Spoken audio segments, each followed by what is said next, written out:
be up in the store. Yeah, where they on? Don't go, my nigga, going too far. Don't want you gone. You wanna be a rock star. Rock star. Ride around with that cut talk. Yeah, cut talk. They don't wanna be up in the store. Yeah, where they on? Don't go, my nigga, going too far. Don't want you gone. Yeah. Look, big bitch never gonna take you, brothers to take us there. Hello and welcome to USA Podcast, where we talk about everything that's going on in the world, no matter what it is. Whether it's politics, personal life, or self-help, this is the place you get all the different views from it. I'm David, your host, and today I have with me my main man, Bruce Simmons and Nino. How you guys doing today? How you doing, David? I'm doing pretty good. I'm good, man. Thanks for having me. Well, I'm glad y'all both came. Today is Black History Month, and we want to talk about things that has to do with Black history and things to help the Black community. So today we've been posed a couple of questions by some of our listeners, and we want to talk about it. And the first thing we want to talk about is, should HBCUs be the first choice for Black students when it comes to choosing a college? And we know we have very prestigious universities all over the country. We have kids receiving scholarship to all of those different universities. And a lot of times, most of our students, our exceptional students, they choose major universities. So we want to pose the question, to empower the Black community, is one of the things we should consider is making HBCUs our first choice when we consider sending our kids to college. And I would like to start off by asking you, Bruce, what do you think? No. They shouldn't be the first choice. Shouldn't be overlooked, but I don't think they should be the first choice. And my reason is because at the end of the day, when you just choose and look at one aspect of the spectrum and not all the aspects of the spectrum, then you eliminate yourself and then you just deal with a certain demographic. And that's not what the world is made of. So if I say this, if you go to an HBCU, right, and you get a 4-year degree from an HBCU, then you need to go to a PWI to get your master's. That's just my opinion. Okay. What do you think, Nino? Well, I think they should, because I believe that the Power 5 schools and the big university and institute, they have monetized enough of this Black thing. And I can speak even with just the athletes. So why not, incorporate the HBCUs? I mean, yes. I mean, I believe, without being, trying to say the R word, but I'm just saying I think HBCUs, Black should go there. I mean, let's bring them up, okay? What's wrong with that? I mean, I don't have no problem with it at all. So, of course, I'm going to say yes, because I think that's the way a lot of people have, like, a lot of their parents and everything have went to HBCU schools. And they have came out and been successful in everything. So, I say yes. Well, would you honestly, in good conscience, if your kid was at the top of his class or her class, mm-hmm. and was accepted by Harvard, accepted by Yale, accepted by Stanford, and all of these prestigious Ivy League schools, would you tell him or her, no, I want you to go to Prairie View. I want you to go to Texas Southern. Would you tell your kid that, Bruce? No, but I'll say this. My daughter goes to an HBCU, right? She goes to Alabama State. And this is her last year at Alabama State, right? Mm-hmm. Now, my son went to a PWI. Mm-hmm. So my daughter is dealing with things from an administrative standpoint that my son never had to deal with. Mm-hmm. So if you look at things, and I'm looking at it from an objective point of view, PWIs handle business in administration. The HBCUs that I'm dealing with The HBCU that I'm dealing with doesn't. So things ain't being looked at, things aren't being signed, things aren't being taken care of on the student's point of view. So my daughter was in the administration office, and it was well over 300 students in there trying to figure out what's going on with their classes. That never happens at a PWI. You make a good point there. You make a good point. It seems like they may be more organized. But Nita, I want to ask you, if your kid is accepted into Harvard, Yale, and those prestigious universities, would you still send them to a HBCU? Well, me personally, I would want to, but I got to take in consideration it's still up to the kids, you know. So, and I can't knock it. Harvard and institutes like that are great. And I understand schools like that in Harvard, they probably have better funding, you know, because a lot of HBCUs just strictly don't have the money. So that's going to be one of the big drawbacks from it too. But man, I just would want that HBCU, you know, I would just want that fun because, I mean, I'm the type where I like, all right, well, let's take something small and let's take it up. Now, that's just me. You know, that's just me. Well, but, can I interject? Yeah, you can interject. Yes, sir. So Yes, sir. here's the thing. Uh-huh. You're saying taking something small and making it big. Right. Right. So are you talking about from athletic point of view or an academic Good point of question. view? Good question. Good question. Great question. Good question. Good question. On the athletic situation, possibly, but on the academic situation, possibly. But now, on the athletic situation, if that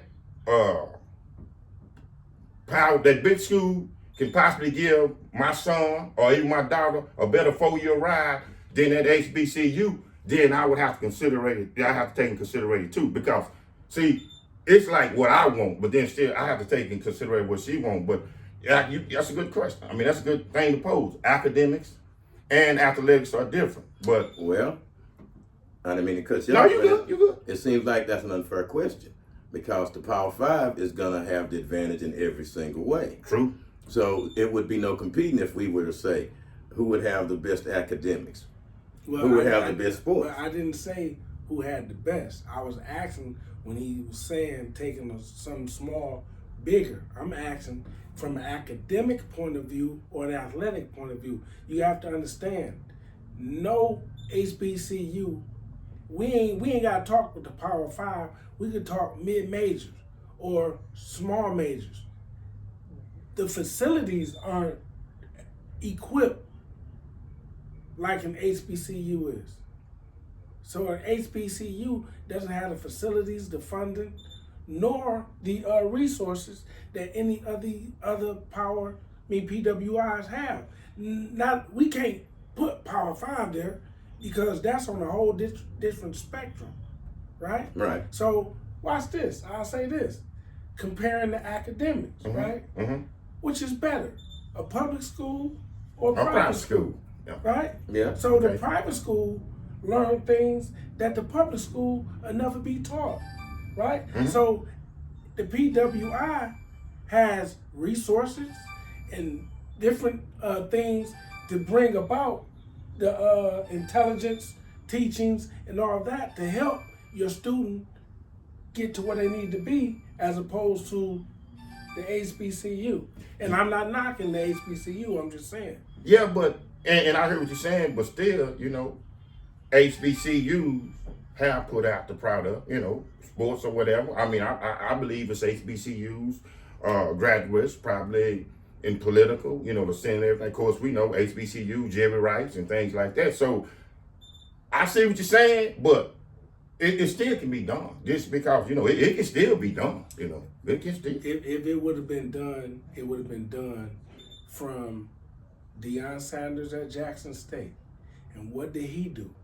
He left an HBCU and went to a PWI, right? Right. So he got in on the ground floor at the HBCU coaching. And now these PWIs saw the resources and the talent that he was bringing in there to coach, the talent that he was getting at the HBCU. Also, he was getting a few of the PWIs targets to bring them to their school. He got them kids, right? Right. But he did not have the facility, nor the real resources, or the money that the PWIs have in order to bring about a change. See, what brings about change is money, right? And I'm gonna say this, right? So I pay a significant amount of money for my daughter to go to Alabama State. We pay out of state tuition, right? So there's a number of kids that go to Alabama State that pay out of state tuition, right? Which is larger than the in-state tuition. Well, at the end of the day, they don't manage their money right. It's just like in some cities, right? Yeah. You see some cities and they wondering what they doing with the budget. Why the cuts is this? Why is that? Because somebody is misappropriating funds. And that's the same thing that I'll say that's going on at these HBCUs. The misappropriation of funds is causing a lack of educating our kids. Yeah, but the big institutions have avenues that the HBCUs can't get. So, watch this now. We gonna go there, right? Yeah. We gonna go there. Let's go there. He just said that big schools have avenues that the HBCUs don't, right? That's what he said. So, academically, Yeah. we ain't talking sports. Yeah. Academically, right? Yeah. Right. How far would you go from a PWI compared to an HBCU if we take what he just said into heart or consideration? They have avenues. Networking. See, here's the thing. When you deal with a PWI, it ain't just you dealing with white folk. You deal with all different types of diversity, right? So a PWI may have a black athlete, a black alumni that probably didn't even play sports. They go and become a multi-billionaire, right? But he's in good standing with that school. Now your student or your child goes to that school and then they could get him or her connected with that billionaire. Can we actually say that about a HBCU? Because here's the thing. Didn't nobody know Kamala Harris went to an HBCU until what? She wanted the black vote. Well, we talking about how we can empower the black people. Well, now go ahead. No, go Bruce, I ahead, was going to say that now. Isn't it restrictions still toward the HBCU? What I meant about that avenue, because the big schools can finagle and do certain things that they just given that privilege or whatever that the HBCUs can't do. That's why I'm trying to bring the HBCUs. I know it's both better things, but they are only you only can ride with or you only can roll with what you're given, I think. So if you don't have or you're not presenting certain avenues, or okay, if I try to go down this road and then I'm restricted, then what I'm gonna do? Well, let me pose a question. Yeah, go ahead. Let me pose a question. Go ahead. What would happen Go ahead. if all of our top black athletes, the ones that's coveted by these D1 schools, what if all of them decided to go play at HBCUs? What would be the effect of that? The effect of that would be HBCUs will be playing on ESPN a lot more. They'll be playing on ABC, NBC. They'll be on Fox Sports, because at the end of the day, where the top athlete goes, that's where the money is generated from. So if you look at the ESPN deal for college sports and Fox Sports, and even the NBA signing a $77 billion deal with NBC, Amazon, and others, right? They wouldn't do that without the black athlete. So if you look at HBCUs not being broadcast, you're looking at because the top athletes are not going to HBCUs. But you have to put money and invest into your facilities. And Can I Go right speak? ahead. Okay. Go right ahead. Do your thing. 2007, Mm-hmm. Kentucky was recruiting my big boy, Draymond, Mm-hmm. right? Mm-hmm. And we went to Kentucky. Kentucky played Florida with Joe Kim Noah and them was there, and they was the 2-time or 1-time national champion, and they played Kentucky. Mm-hmm. So when we get to Kentucky, right, when we walking in there, the crowd is going bananas. They got Dick Vitale, Jay Billis, and the college hoop thing on tonight, right there. And we walking past that, and the crowd going crazy, right? Mm. So we watch the game the following day. We go to Tubby's office, right? Tubby meets us. Now, he had a guy from Tulsa that invested $6 million into their athletic program, right? Do you know we seen what his money donated to Kentucky did before he did? He walked me and the coach, Dawkins and Draymond and Coach Taylor, he walked us through that whole thing and showed us the money that this man donated, right? Nobody's giving HBCUs $6 or $7 million. Why? Because they know the appropriation of funds. See, here's the thing. People will give you little. Prime example, Trump made sure the HBCUs was funded first in his last administration, right? I ain't telling no lie, No, right? you don't know. Where's that money? If you figure more than 500 parents is paying out-of-state tuition, right? Right. And that's an exorbitant amount of money. Where's that money? Well, you got a Well, good bigger point. school have bigger books. and Well, stuff. hold on for a minute No, now. wait. No, you're both right, and I'll let you No. chime in a second. Bruce, You know, right on that. I understand what you're saying, Bruce, because you have those boosters that affiliated with those big universities, That's that what went to I- yeah, those that's what I- universities, and they give a lot of money. Now, you talk about the HBCUs, how maybe it'd be a misappropriation of funds. Now, let's look at what just happened in those big universities. How those big universities was misappropriating funds by paying players, big scandals with big schools from Duke to Texas and all Texas of them. and Louisville and all of these schools where we had a lot of fallout from a lot of these big schools taking a lot of this money, misappropriating it, giving it to players. But I'm not saying they knew where the money was going. But when we start talking about the money, and we mentioned that earlier, I believe the power is in the players because the money is going to the school to get the black players, not the white players. Now, let's not fool ourselves. The reason they are on TV is because of our talent, the black people talent. I said that. Now, I agree with that. Now, with that being the main reason why and the driving force, that's why I posed the question. What if we took our talents to the HBCUs? We take our talent to there, the money gonna follow. What do y'all guys think about that? Yeah, but is yeah. an HBCU equipped to handle that? That's all I'm saying.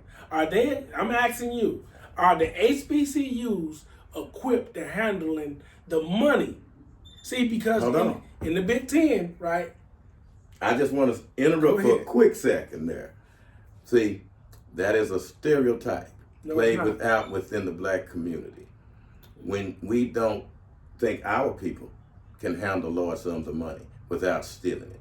See, when we're not the biggest thieves around, it is so much misappropriation going on in those big universities, and they're all complicit with it.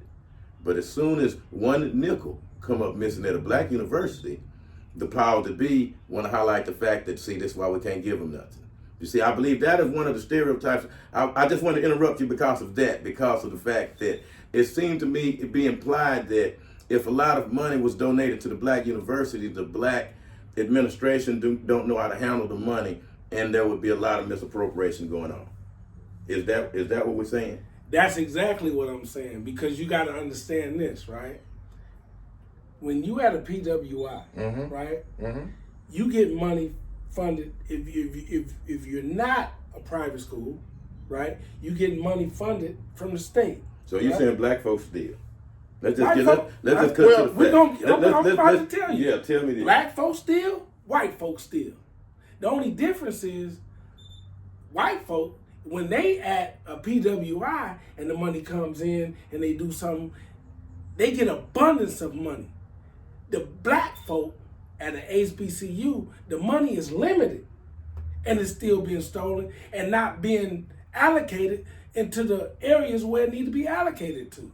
Nino, you think it's more stealing going on in the black university than the white university? And because there was a lot said here, and we want to make sure we see if it's any of these stereotypes or if any of this is proven. Well, I'm gonna say like this. I know it's stealing by both of them, but I'm saying whites. Who more smoother than twisting the paper trail than the whites? Okay, Exactly. Who more smoother than twisting the paper trail than the whites? So I'm gonna say, hey, blacks, but hell, whites steal. I mean, come on, man, whites. I see whites before my eyes steal. You know. Well, still though, we talking now about would you at this point let your kid go to a HBCU first instead of a major university that may want their Okay, talent? guys, can I Go ahead. pivot? Okay, and go back on something else, and I'm gonna let y'all go. Okay. Okay, now when y'all saying they all go, and then Bruce said, you know, they don't have the equipment, but if you start to, it takes time to build that. I mean, I know you're not gonna. They not in 1 year. You just say all the black athletes go to the HBCUs, and then they all get the big boosters. Something that they didn't have at first. So it's gonna only take time. But I think still that if you if you work it, it can rise and build like that. I mean, you know, it's not gonna happen overnight because let's keep it 100. The HBCUs are so defunded, not funded, defunded. Exactly. They are defunded. So you got to give them a chance. My whole thing with the HBCU thing is when I like to take something small and build it. That's my whole deal about it. I think, but it can be built. You just got restrictions and everything. I know these big time schools got everything. They have been allowed to get everything like that. But HBCUs can too. It just gonna take a little, you know, building and everything. That's all. Okay, so let's go with Mississippi. Mm-hmm. They gave Brett Favre $7.5 million or something like that. Mm-hmm. Mm-hmm. And it was allocated to his daughter's volleyball team. Nobody's giving an HBCU that type of money. You mentioned Jerry Rice at Mississippi Valley State. Mississippi Valley State, right. Okay, how much money did he make in the NFL? And how much money did he give to Mississippi State? See, that's what I'm saying. Okay, now you got Deion Sanders. Mm-hmm. God bless his heart. He went to Jackson State. Mm-hmm. He had a relationship with Walmart and other big name companies, right? So when he got there, he used his networking ability and his relationships, and Walmart came in and did the facility, the football locker room, I think the basketball locker room, and redid the football field and the practice field. No other HBCU is doing that. Now you got Eddie George at Tennessee State. He don't have the charisma, the networking, or the charm that Deion Sanders had. But what I'm saying is that the power is in the person and the people, not in the facilities. You see, it seems like we're putting more emphasis on what they can do. We got this big, pretty facility. We got all of this equipment here. We can put you on TV. We got billionaires donating money for your talent. Your talent is where the power is. And see, I believe our people have been fooled and don't understand where their power lies, and the power lies within them as being black with that talent. If we were to think as one and all went to an HBCU, all the money would flow that way because everybody is watching the black athletes on TV. You can see now they going international to try to find someone other than black athlete to entertain them. And they having trouble doing it. Go ahead, Nina. No, I was just going to ask you and Bruce this. Okay, so if all the black athletes go, the top-notch black athletes go, but this is something I just want to answer y'all. So which means the HBCU schools, and it's basically the top schools are just whites. Okay, so do you think they will allow, because you know the talent level gonna be, like I said, who they come to watch, black athletes. Will they let the HBCU play the Alabamas, or will they let it for the national championship? Not the how can I say this? Not what the HBCUs in. I'm talking about all the black athletes go to HBCU. So I already thinking we gonna thinking, all right, well then they on this level right here. So now that HBCU team or them HBCUs, they should be allowed to play the big schools. Because that's, you know, the blacks are carrying the talent. So who basically is getting these lucrative TV deals and everything? You coming and watching black, you know, so that's what I'm trying to say. So will that HBCU should be allowed to play the Alabamas, the Floridas, the Clemsons, let me see who won that championship?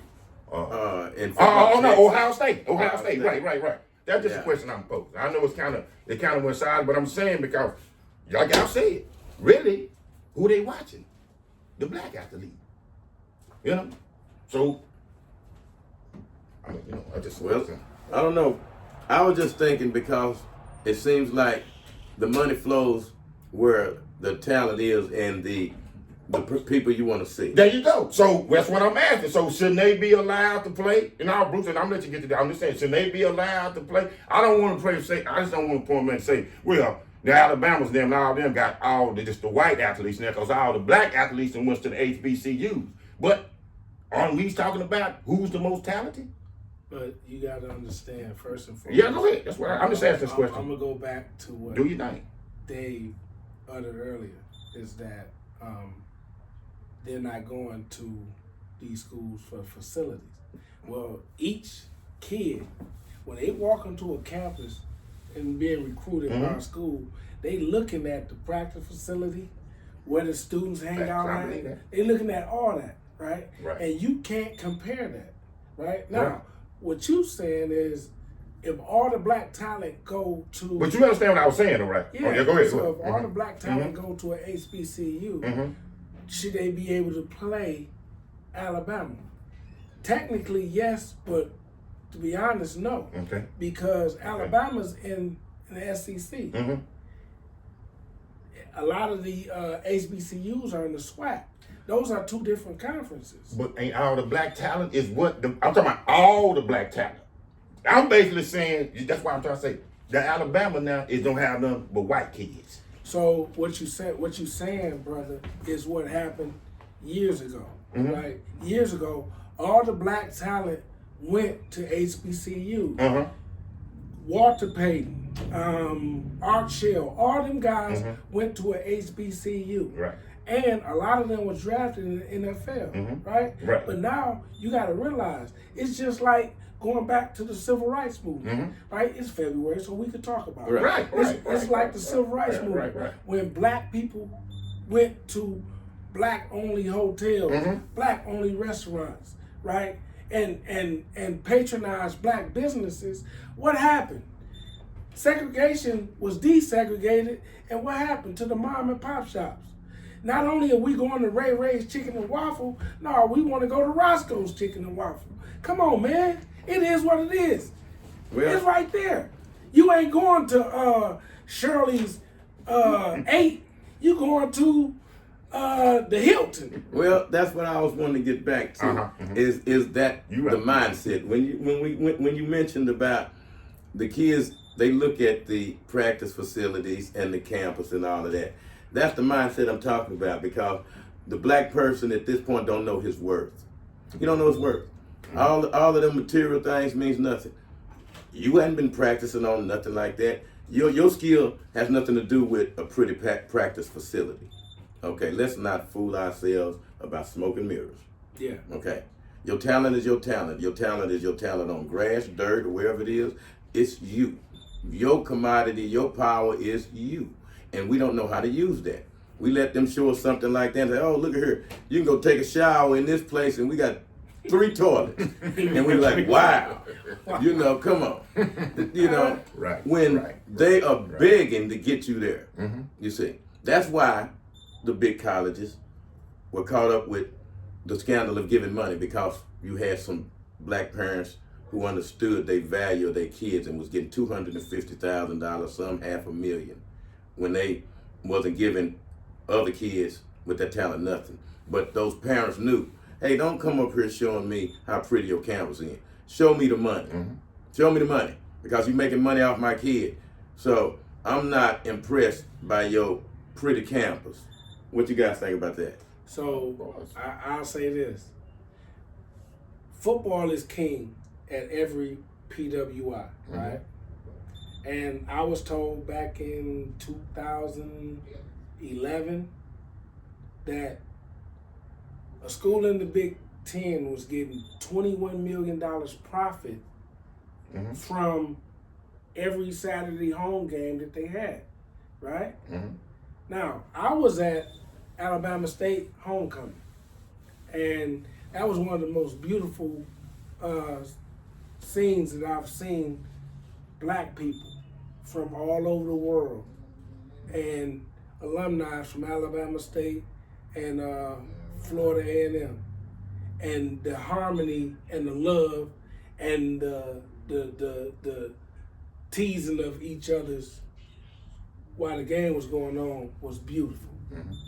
But I don't think it generated $21 million, because you have vendors that can come in, you pay $1,500, and then you can open up your deal, right? Well, you paying the people $1,500 to have your own shop, and people was patronizing those shops. But that money's not going to the school. Now the $1,500 was going to the school or the people that was over the facility. But that's beautiful to see the love, the joy, the live music, just the sea of black people enjoying black people. I love that. David, to say what you just said on the get back of that, that's why I just said, and you're right, Bruce, on that. That's why I just said I would still roll with the HBCUs, because if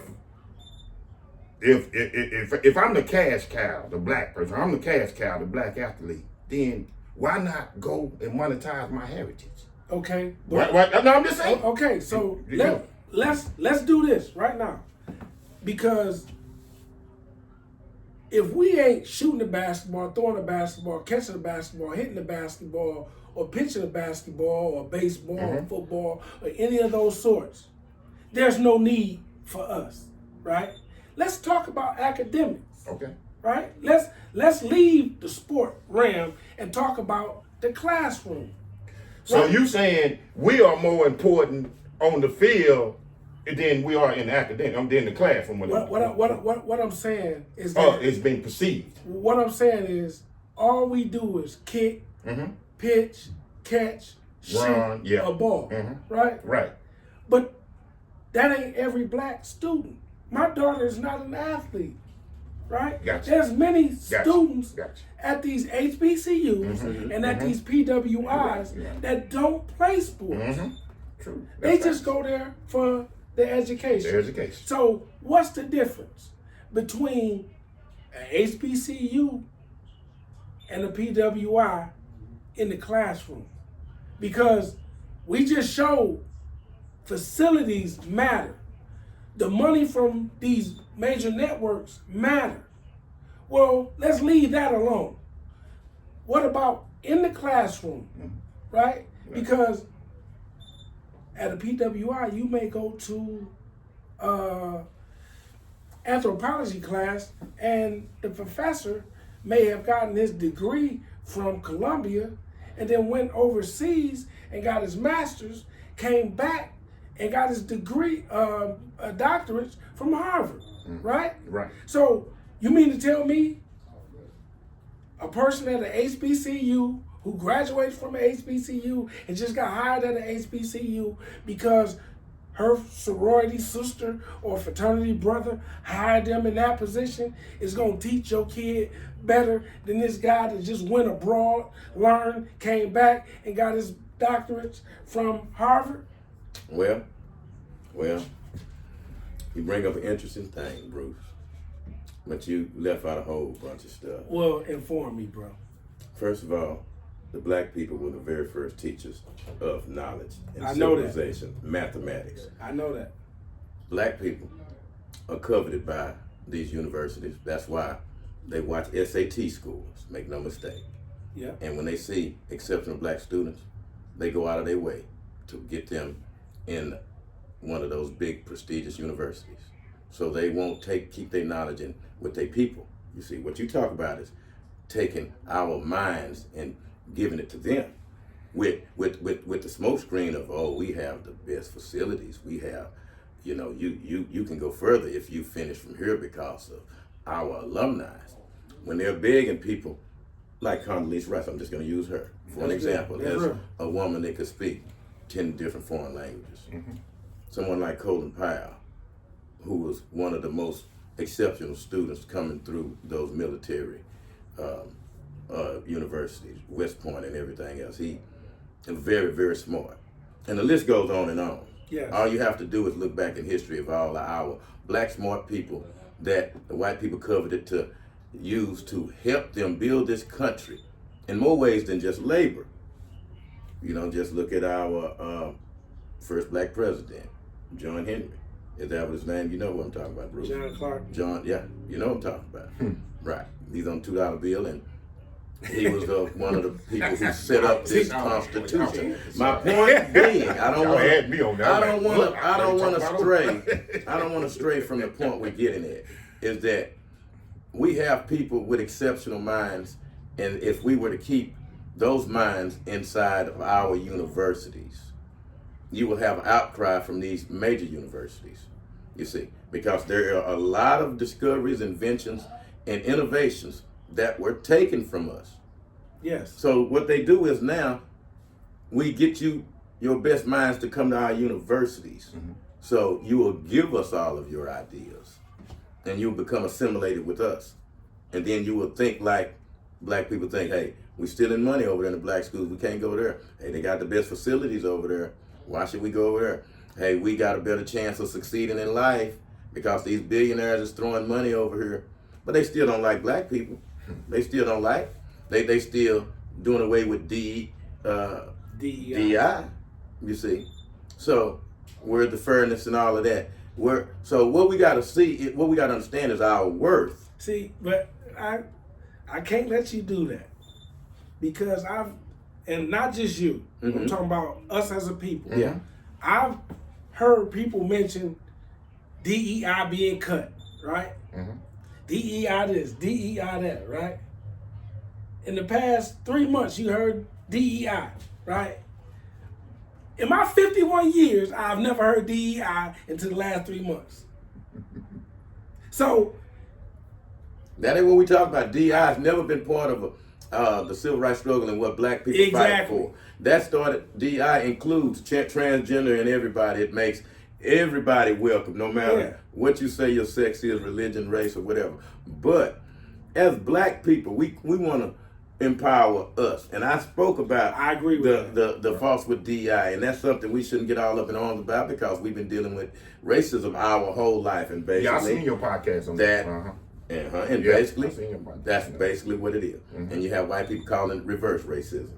You know? See, but here's the thing when we talking that, right? So if that's the case, you look at the struggle that our people have been through for over 400 years, right? Mm-hmm.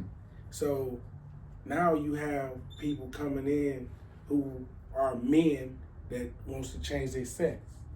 And they race to the top that we're trying to get to. Well, they advance further than us. Their movement is faster growing than us, right? Yeah. So at the end of the day, who is navigating their path to where they're trying to go and who's navigating our path? See, at the end of the day, you got black people, we can't come together because if we all stand over here, 2 or 3 of them gonna stand over there. Meaning, going back to the original conversation, if 30% of the black athletes stay at a PWI, right? And 70% go to an HBCU, the PWI still wins. Well, Because we can't lock in like a chain that needs to be hold locked. on.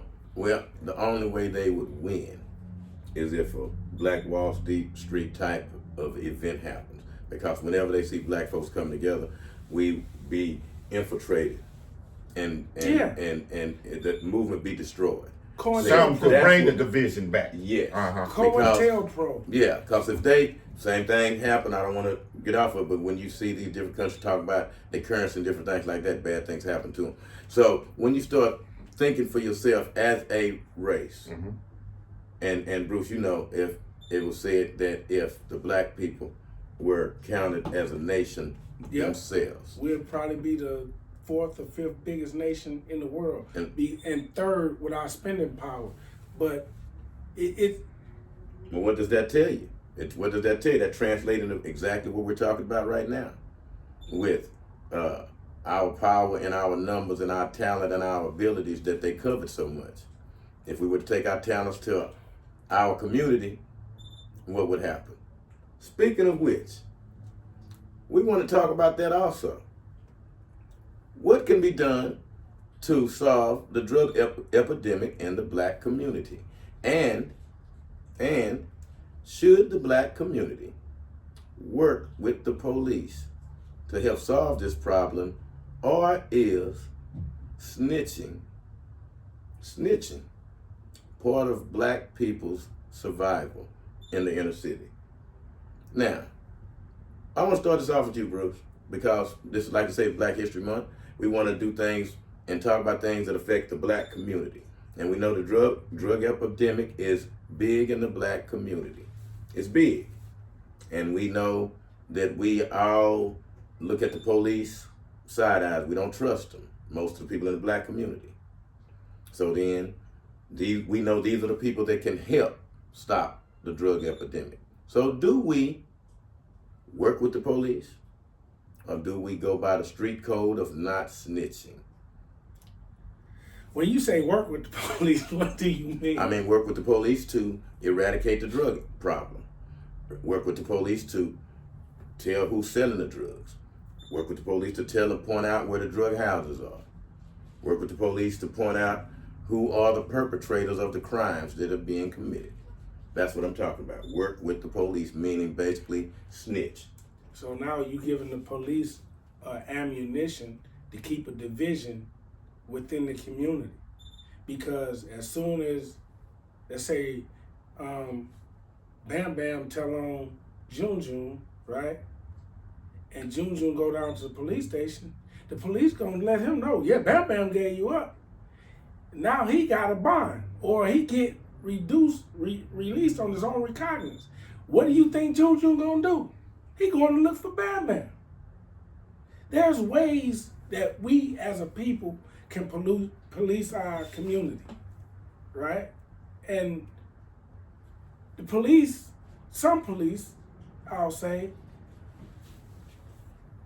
their objective is to keep the community destroyed. Because if you got a strong community, you got a strong family. If you don't have a strong community, then your families is torn apart.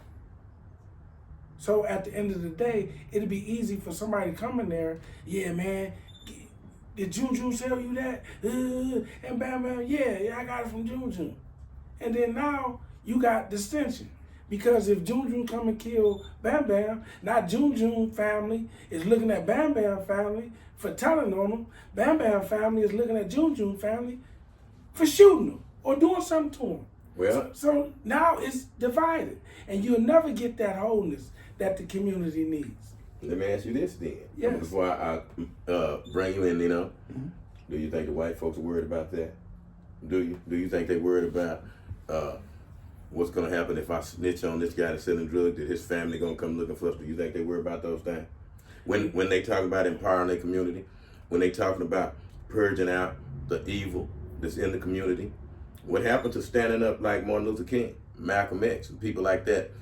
When you turn a deaf ear and an eye to wrong, you are just as guilty as the perpetrator. And in our black community, and I want to say this before I turn it over to you, Nino, we have the false illusion of snitching, not being a tattletale, and that is the detriment of the black community. We will let a guy next door to us sell drugs and ruin the whole community, and nobody won't tell it. They're just, I'm not going to be a tattletale, or they'll be afraid to tell. Nino? Well, now on the drug deal about the black folks, first of all, the black man didn't bring the dope in here. It was brought here by, white men. So whoever did, that's who brought the dope in. Now, a black man might sell the dope because he might not have a way of getting income. All of us are not fortunate all the time to get a good job. All of us not. A lot of us are held back from what our background was, our prior working history and things like that. So what I'm saying on that is, I know it's not right. What I'm saying, first thing they say, well, we're gonna knock the black man. The black man is a big reason for the dope sale. Well, the black man to bring that in, and then you only sometimes have to do what you gotta do to make it. Now, on the snitching part deal, what I gotta say about that then, how is you gonna diffuse the problem if somebody not informing you about the problem? You can't say, man, I'm tired of them drugs be stealing in my, but then you sit up there and you see this band of youngsters, we can call this gang or whatever, they at this house and doing their thing, and they going through OZs and ounces like it ain't nothing. But then how the police gonna know if somebody is not telling the police or at least giving them the info? And I know the big thing with the black things, again, is the big snitch code. But my deal about that is, because it has been saying it's dry snitching and it's all other ways of snitching. But what is snitching?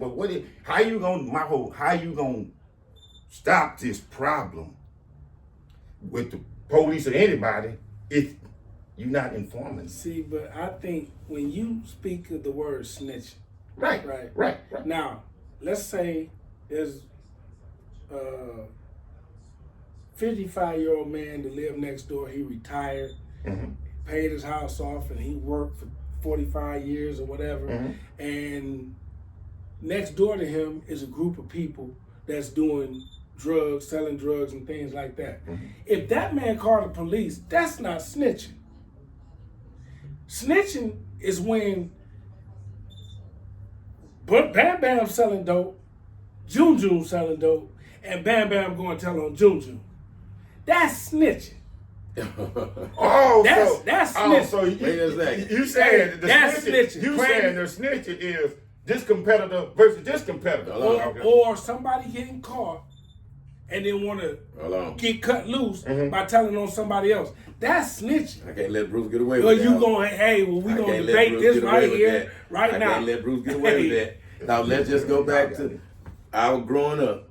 When you go tell your mom something, ooh, they over there doing it. Stop being a tattletale. Yeah. Snitching, tattletale, same thing, you see. Okay. That was part of our culture. It was part of our culture to look the other way. Look the other way. We can't do that. We know that. But we do that because it's convenient. We say it's not our problem. We don't want the smoke that come with it, you see.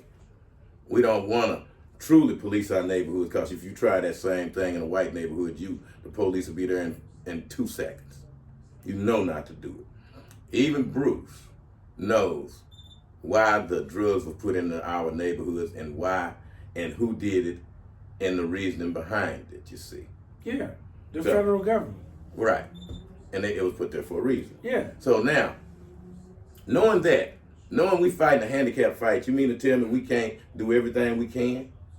Since we know they were deceitful of us, so hey, we got to do everything in our power, ourselves, to stop this, including telling it on the perpetrator. Well, that's what I was gonna say, fellas. You got to inform them if they don't know it, right? I'm letting you get your go. Hold on. See, Dave, right?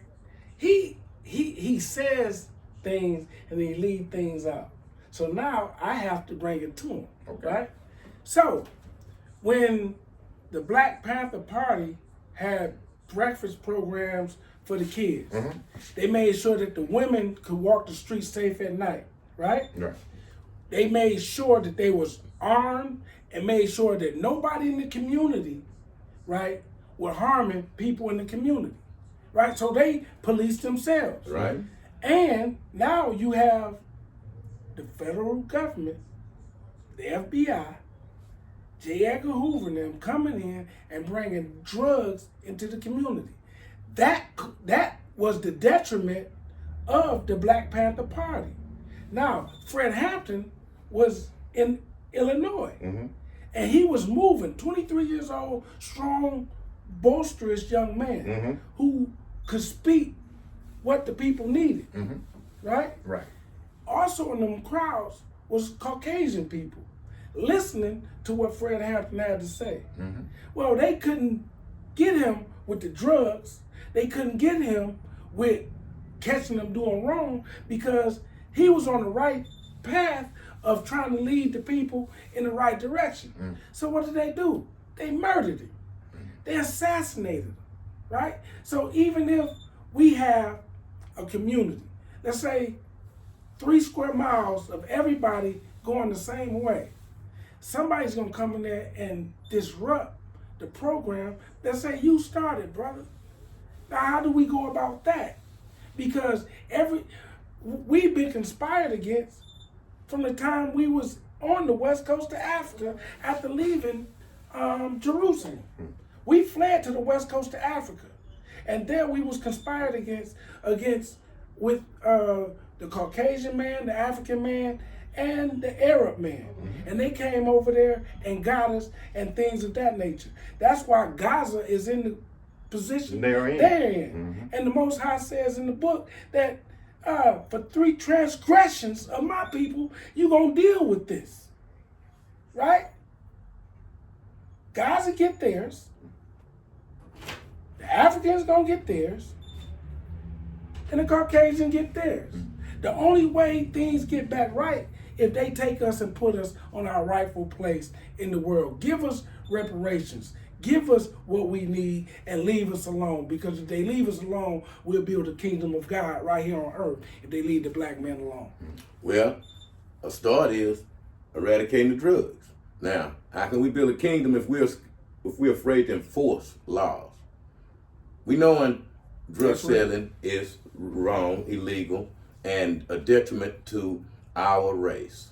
Yet, in everything I've heard, not once been said that we need to tell it on that drug dealer, that guy who's doing it, no matter what, whoever he is an enemy to us. Yes. So Yeah. all of us together with one voice must tell it on him. We must do something about it, no matter what type of army he have. And that's what they operate because people fear them, and they don't say anything about it because they don't want nothing happening to them, their loved ones, or whatever. And we know how the deck is stacked against us. How, like you said, Bruce, if you were to go anonymously tell something, they would leak your name to the people you told on, and your family would be in danger because they want it that way. But then, what does that mean? Do we stop? Is there a solution, or do we just become victims of this drug epidemic with no way out? Well, you got to understand is that if you go get the kingpin, and then the guy up under him, and then his lieutenant, right? There's always somebody that's going to move up because the connect need to sell this drug. So they'll find somebody in the community to get the drugs to on consignment and keep pushing. So what we have to do is nullify the connect. Nullify how the drugs get over here, right? In my community, right, it was a bunch of drugs, right? When I grew up, drugs here, drugs there, people smoking it. Now, the drug users are clean. I don't think there's no drugs in my community no more. Only thing people doing is smoking marijuana, you know? And then you gotta realize, right? Back in the 70s, when people would take heroin and hit and that person pass out, everybody want to try that drug, right? Well, now these fiends or drug abusers or drug users, they getting smart. Man, I don't want that. That got fentanyl in it, man.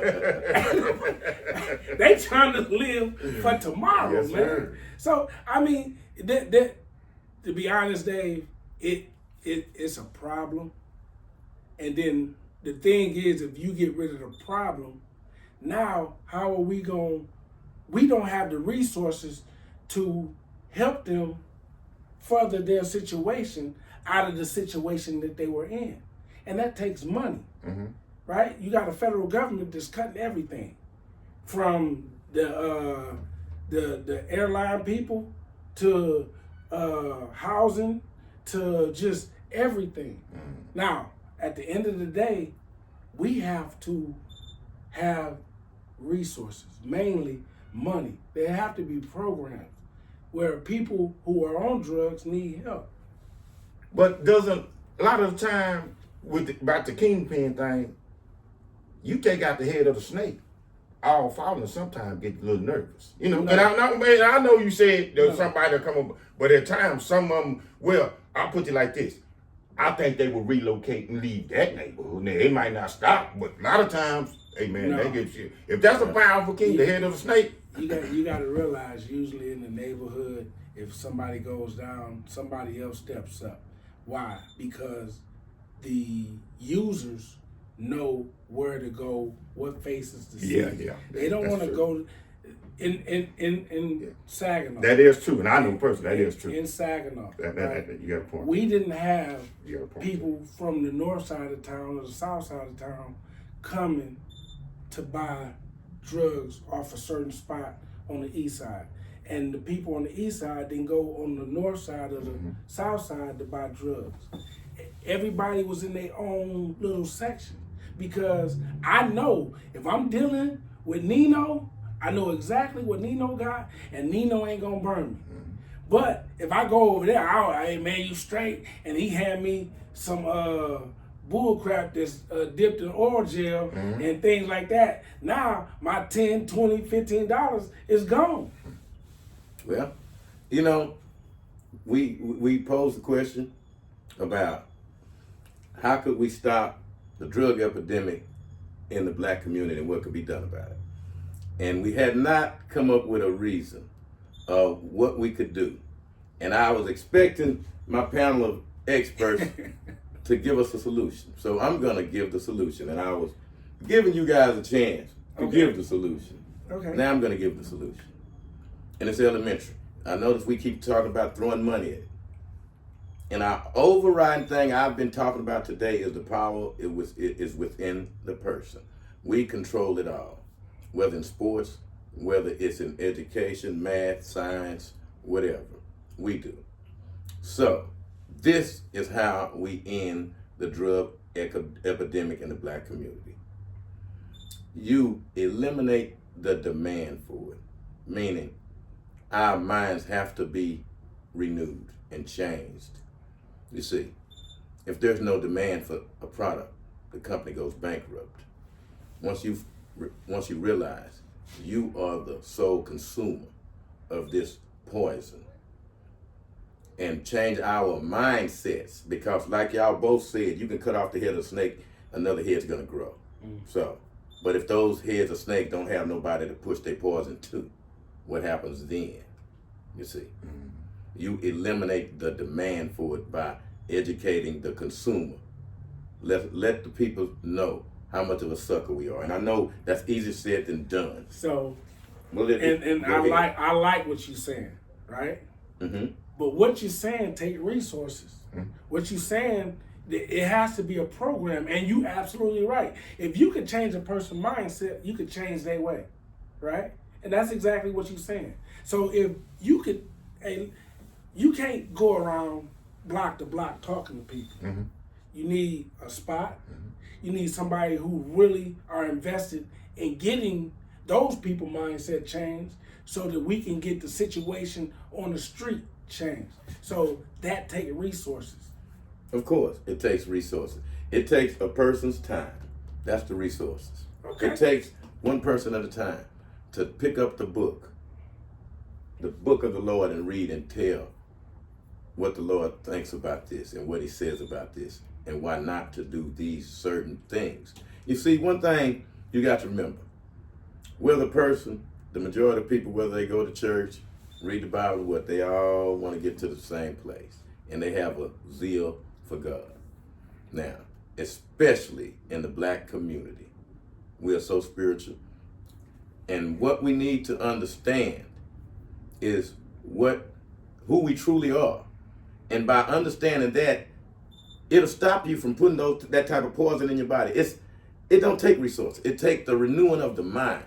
It takes the person. The same way one person at a time decides to go to HBCU, and next thing you know, the floodgates are open, and then they can't do nothing about it. See, one person had to start Black Wall Street. It took one person to say, hey, I'm finna go do this. It took one person to come up with that idea, and then everybody follows.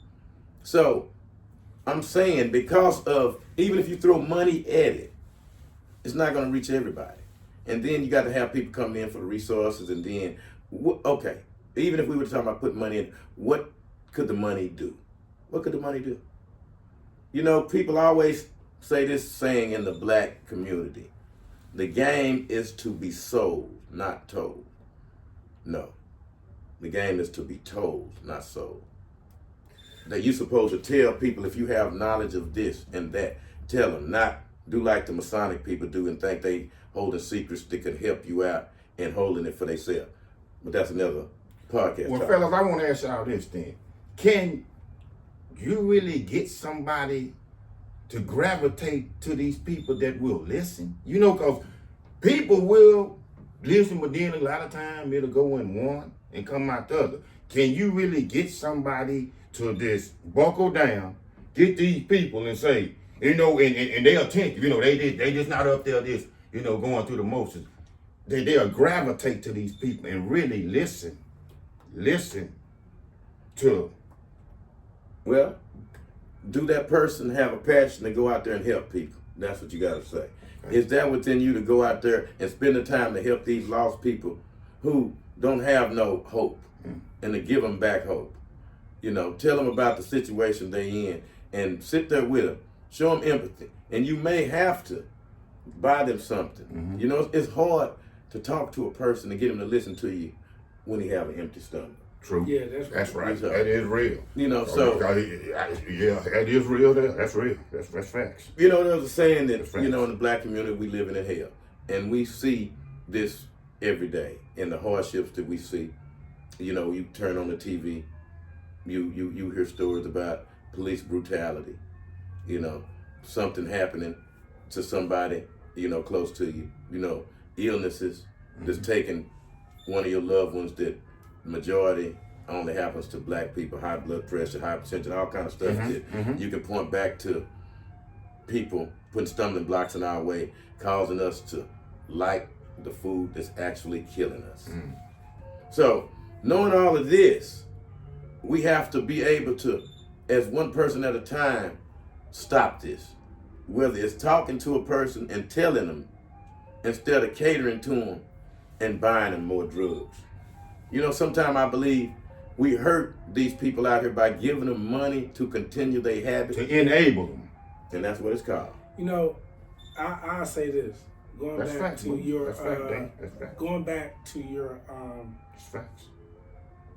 statement about Black Wall Street, right? You got to understand is that Black Wall Street was in the early 1900s. So we were probably 50, 60 years from out of slavery, right? But people talk about Greenwood and Black Wall Street in Tulsa, Oklahoma, but they don't mention Central Park in New York City. Central Park in New York City was a thriving black community where the dollar would rotate in that community about 12 to 13 times. Black Wall Street was about 9 to 10 times that it would circulate in that community. Right now, our dollar circulate in our community once, right? And you got to understand, when they destroyed Black Wall Street, when they flooded Central Park and turned it into a park, there was also on the west coast of the United States and California where black people own about 30 miles of beachfront property, right? The Hamptons, where all these so-called celebrities and rich people go and live and all that, black people lived out there and they ran them out of there, right? The problem is that somebody that interfered with our process of understanding finance, saving, and community, right? And it goes to say, just like in Oakland with the Black Panthers, right? That was a strong community. So you get somebody to come in there and disrupt the movement, right? So now you got Black Wall Street, where they burn buildings, banks, grocery stores, and all that down because we weren't in the civil rights movement then. That was what, 1920? Yeah. Somewhere up in there. The civil rights movement didn't happen until 40 years later. So all they did was revert back to what we knew, depend on one another. Like, I know in my heart I can depend on you. If I call you, you're coming. You call me, you know I'm coming. See, but that's just you and I, right? And that's you and him. But at the end of the day, we need a collection of brothers and sisters that think like that, right? Because a lot of times, Dave, people don't want to deal with you unless they can get something out of you. Yes. You know? And you know how our people are, you know? Well, again, I know, but when you say, you know how people are, but we gotta do this as an individual. And I know it seems hard, but you know, it takes that one to start it. That one to go tell that person, you know, your body's a temple. You shouldn't do that. You know, and I know it's hard because they have to go cold turkey. I'm not, no sugarcoating how hard it is to get off of drugs once you get hooked on them. That's why they put them in the black community. That is one of the biggest stumbling blocks and one of the hardest things to overcome. And we know that. You know what though? And I'll say this. They put crack in our community, right? And it destroyed a number of us.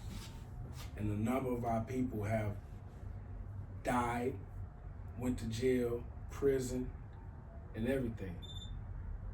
What they tried to put in our community was the opioids, and it flooded to their community.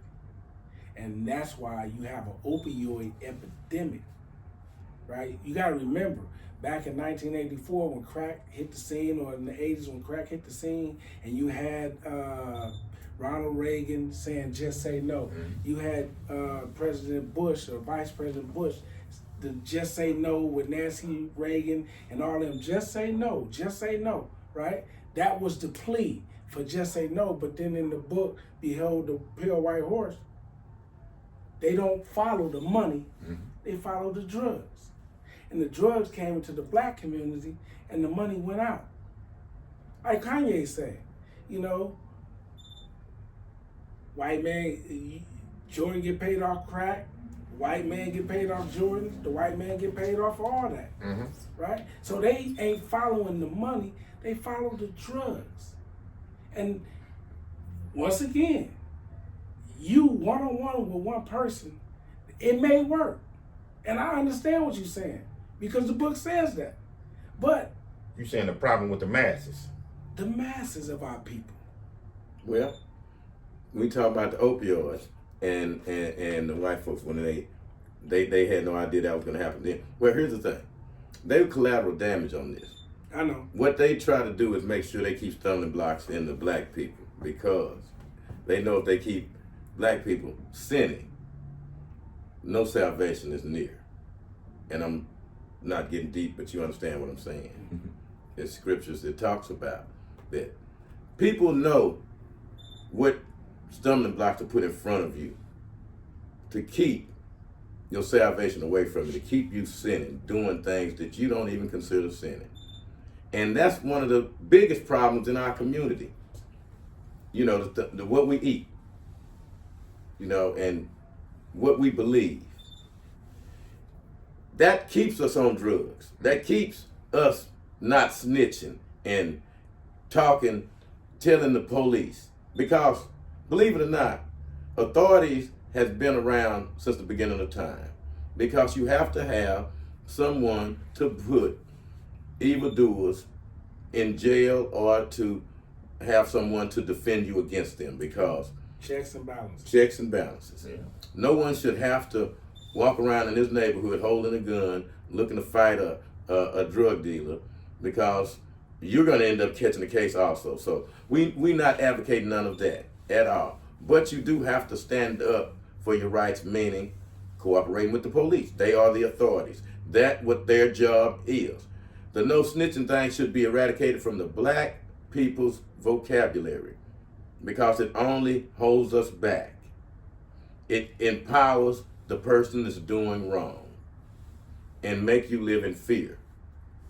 So there is no one definitive way to stop the drug epidemic other than to eliminate the demand for it. Once there's no demand, then the supply dries up. And that's what we have to teach in the black community. We have to teach that at early ages, where at one time we didn't talk to our kids about certain things, drug and sex and things like that. That have to be taught early so they can see the dangers. Because when it's brought to them, and it will be some kind of way, you know, somebody in their school going to be doing it, talking about it or whatever, and if they have no idea about it, they may be curious. So let's, as parents, be more vigilant in teaching the kids the knowledge that they need to survive out here. And one of them is the dangers of drugs must be taught early. And that's a debate for another podcast, but it must be taught as early as possible, because at one time that drug user had never tried drugs. Mm-hmm. And that's where we got to get back to. That bringing up trying drugs to a black person is just like telling them to kill themselves, and they looking at you like you're crazy, looking to report you to the authorities, but that's something that they would never even consider. You know, I had a conversation with some young men the other day, and I was telling them about when you smoking marijuana or drinking, you're depositing in your body. It may not be 10 years or 20 years. It may take 30 years, but your body gonna need a withdrawal. And it's just like if you're constantly putting money in the bank, right? For 20, 30 years, you got a nice sum of money. Well, if you putting all that stuff into your body gonna need a withdrawal. And there ain't no time, or you won't know the time or place when that body wants to make a withdrawal. You know a bunch of people that it ended up getting on drugs, and then they have to get on methadone to get off of them drugs. Yeah, I got a good dude, little partner, real close to me. Got on it, played with it, thought it was something to play with. That's wrong with it. Did it because I believe he was so-called wanted to be in the gang area. So he figured, you know, I'm doing this and I'm doing that. So, but I got to try these drugs. And one thing I know, you don't play with no drugs. Almost even got me to indulge in it. But I was like, nah, because I seen how people bodies would transform. I seen how people would wake up in the morning and be dope sick. I see how people would be agitated. I seen how a man talked bad to his mama and wanted the money and was like, if you don't give me this money, all went out the window that you came out of my womb. I seen that.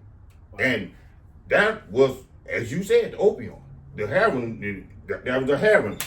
So, I mean, man, you go try to get that little rehabilitation. You take that, that methadone or whatever, but soon you get out. And then what used to drive me crazy about it, the man would scratch a hole almost in his face because he has that itch that's it's unbelievable. Wow. I'm talking about close partner. I seen him turn within months. So is opioids an upper or downer? Is that a downer? I think it's a downer. Yeah, I believe I think it's a downer. It's reverse of cocaine. I think. So cocaine is an upper. Upper, yeah, because cocaine, you taking cocaine, you're gonna be, you're gonna be jacked up. Superman. But yeah, no, I will put everything I got in the bank that opioid is a downer, because I could, he'll just fall asleep. He'll just, Well, opioid is kind of the form of lean. You know what lean is? Yeah. And it's a downer. Wow. well, see that just more stumbling blocks in the black community, and knowledge is the key. Knowledge is the key because they're going to be stumbling blocks. They have more stumbling blocks headed our way. Mm-hmm. They thinking of them as we talking right now. Absolutely. And we have to be ready for them. We have to make sure our kids are ready for them. So one of the solutions that we could see is knowledge. Proper teaching of our kids. Mm-hmm. We have to change the way we were teaching them and bring this knowledge to them earlier, because a lot of things have been happening in the black community as far as mental health could be traced back to drug use, because one thing happened, and I'm not gonna get deep into this because we're gonna get ready and close, but one of the things that we found out, Bruce, remember we saw this on one of those shows that they don't want people to know, about how the CIAs, the FBI, and other different people that plotting against you, how they are stationed at different places, in clubs, for instance, where you think you're having a good time, where you have operatives there watching to put something in your drink so they can observe how this affects you. You're just a guinea pig. Yes. What? These are you can look this up and find out. The guinea pig usually sign up for it, but what we understood in this documentary was that they would be at a club and people would be drinking, and they would spike their drink and then sit back and watch and take notes on the effect of that supplement in that drink, what it would do to them. So Really? that's absolutely right. Really? Yeah, so it's so much now that we have to teach our kids, because Crazy, man. you can know not to get on drugs, but you'll have people trying to get you on drugs. You see? So you got to tell them things like, hey, if you set a drink down, don't never go back to it. Let it go. I don't care if you just turn your head for a few minutes. Let it go. Because you can walk around in a club, and one of the other things you tell them, if you actually have a drink, when you're walking around with it, put your hand over on top of it as you're walking. Because while you're walking, your eyes are up here and people are walking and could easily drop something in it. It's just so much now because you have everybody working against you. Go ahead. No, Dad, I'm just going to say for you, that's what got my brother. God rest his soul. Tell us about it. Shit, my older brother, he's been dead since 2021. He's a little bit older than me, where he goes, my older brother. But anyway, he went down to North Texas. Back when he was a youth, young, about 17, 18, used to go down there. It was the ladies and everything. Go to a party. All right. So he goes to the bathroom. That man went down there. He was cool, laid back and everything. Ever since he came back that time, my mom had, God rest her soul too, had a struggle with him. I'm talking about his mind went so bad that he had to be on medication. This is my testimony. He was on it. It had flipped him out so much that he tried to jump off a bridge and kill himself. But listen, Bruce, God didn't want to take him there. So what he did, he messed up his legs real bad. But my point is, that one time where he was slipping and he didn't know, he thought it was cool, just the quicker than I. He went to the bathroom, dropped that in there, and he never was the same. Man, he never was the same. And it don't take but seconds. As Dave say, don't put down no drink and leave it. Do not come back and get that drink. If you, don't do that, man. And I'm talking about till he died, he was never the same. See, we have never discussed the link of drugs to mental illness in the black community, which we're gonna talk about because Nino was just bringing it up, but it's gonna be for another episode. How his brother was perfectly sane, perfectly sane, and one incident caused him to basically lose his mind. Go lose his mind. Lose his One life. incident. Yeah, he was walking, but he was dead. Wow. He was walking, but he was dead. Wow. So Dave and them know. Dave, Mark, they know him, man. They know, man. I'm talking about, and the hurt and pressure was on my mom, you know, because she's trying to deal with this, because, you know, I'm single mom, but I'm just saying, I seen my brother just flip. I'm talking about, and then there was no coming back. So we got to make sure, everybody, that we teach our kids, because knowledge is key. The game is to be told, not sold. So whatever knowledge you have to teach your kids, to keep them off of drugs and away from them, you make sure you give it to them, no matter how you have to do it. It could be a scared straight type Absolutely. of thing. But if you teach them who they are, that they are the jewels of God, and that their body is a temple, that'll keep them from doing it. And make sure that they keep up their defenses so nobody can do it to them. Because you have people out here that works day and night to put stumbling blocks in front of this community, our community. So I'd like to say in closing, everybody, pray, talk to your kids, and don't be afraid to tell them the things that you know that will help them and help them save their life, because it is tough out here. Thank you, Bruce. Thank you, Nino, Anytime. for talking to us. Thank you for having me. Thank you, sir. And we appreciate everybody. And make sure y'all hit that like button, hit that subscribe. We'll see you on our next episode. Thank you very much.